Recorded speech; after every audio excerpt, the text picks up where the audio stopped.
কলকাতা শহরের বহু ঐতিহ্যের মধ্যে এক অন্যতম ঐতিহ্য হল কলকাতার ট্রাম। একসময় বলা হতো ট্রামের ঘণ্টার আওয়াজে নাকি কলকাতাবাসীর ঘুম ভাঙত। বহু লেখক তাদের গল্পে, কবিতায় কলকাতার ট্রামের উল্লেখ করেছেন। কলকাতার ইতিহাস এবং কলকাতার আধুনিকতম এই পরিবহনের মাধ্যম পরস্পরের সাথে জড়িয়ে রয়েছে। কিন্তু জানেন কি, ঠিক কী কারণে চালু হয়েছিল এই ট্রাম পরিষেবা? কী বা তার ঐতিহ্য? আর চালু হবার পর কেনই বা বন্ধ করে দেওয়া হয়েছিল এটিকে?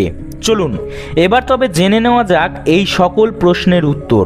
1873 সালের 24শে ফেব্রুয়ারি দিনটি সোনা করে লিখিত হয় কলকাতার ইতিহাসে।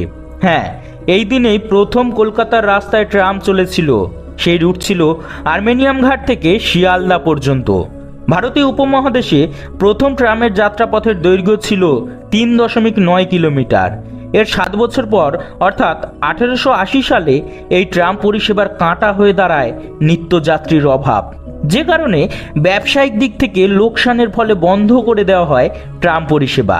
এই বছরেই প্রতিষ্ঠিত হয় কলকাতা ট্রামওয়েজ কোম্পানি, বা যাকেই সংক্ষেপে সিটিসি বলা হয়। মূলত লন্ডনের এই সংস্থাই কলকাতায় ট্রাম পরিষেবা অব্যাহত রাখতে ট্রাম লাইন পাতা শুরু করে।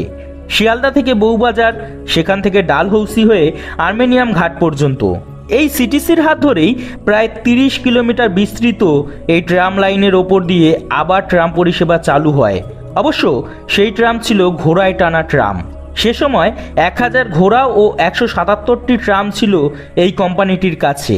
পরে অবশ্য দ্রুত যাত্রী পরিবহনের কথা মাথায় রেখে স্টিম ইঞ্জিনের মাধ্যমে ট্রাম চালানো হতো। 19 দশকের দিকে আরও উন্নত যাত্রী পরিবহনের সুবিধার জন্য বৈদ্যুতিক ট্রাম চালানোর পরিকল্পনা শুরু হয়, যার বাস্তবায়িত রূপ পায় 1902 সালে।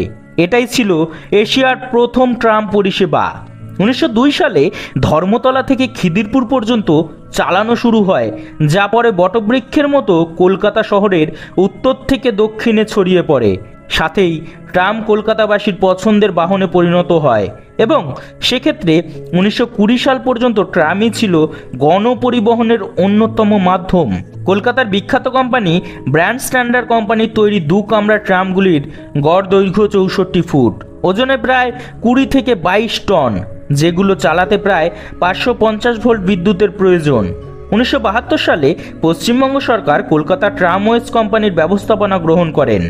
তারপর থেকেই কলকাতার বিভিন্ন রাস্তায় ট্রাম পরিষেবা চালু রাখতে ও ট্রাম রাখার জন্য ট্রাম ডিপো তৈরি করা হয়। এরই মধ্যে বাস পরিষেবা এবং পরে কলকাতায় মেট্রো পরিষেবা কলকাতাবাসীকে আকৃষ্ট করে, যার ফলে ট্রাম পরিষেবা ভালো রকম হোঁচট খায়।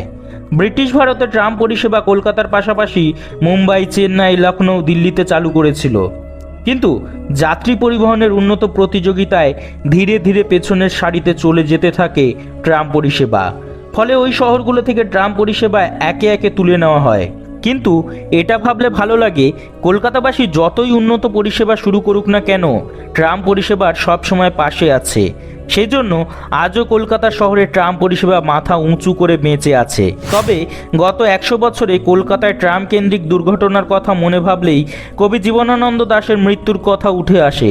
যদিও তার মৃত্যুর ঘটনাটি দুর্ঘটনা না আত্মহত্যা, তা নিয়ে আজও রহস্য বর্তমান।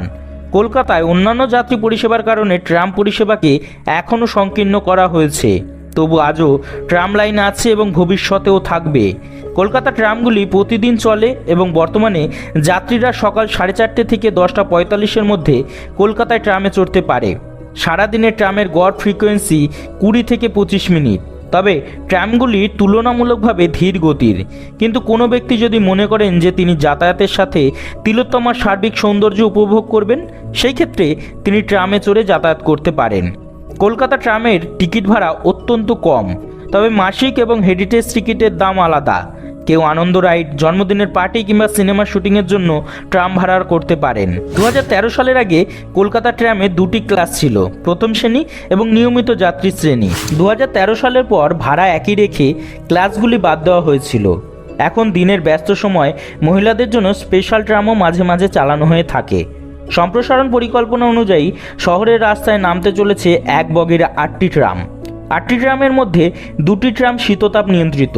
সবথেকে উল্লেখযোগ্য বিষয়, বর্তমানে উন্নত ট্রামের পাশাপাশি কলকাতাবাসী উপভোগ করতে পারবে রেস্তোরাঁ ট্রাম, যা অভূতপূর্ব স্মৃতি সৃষ্টি করে মনের মণিকোঠায় চিরস্মরণীয় হয়ে থাকবে সকলের। আর এভাবেই কালের নিয়মে অনেক কিছু হারিয়ে গেলেও বছরের পর বছর ধরে যাত্রীদের গন্তব্যে পৌঁছে দিতে এক ভরসাযোগ্য পরিবহন ব্যবস্থা হিসেবে রয়ে গিয়েছে ট্রাম পরিষেবা। ধন্যবাদ এতক্ষণ আমাদের সাথে থাকার জন্য। আমাদের ভিডিওগুলি যদি আপনাদের ভালো লাগে তবে অবশ্যই আমাদের পাশে থাকবেন।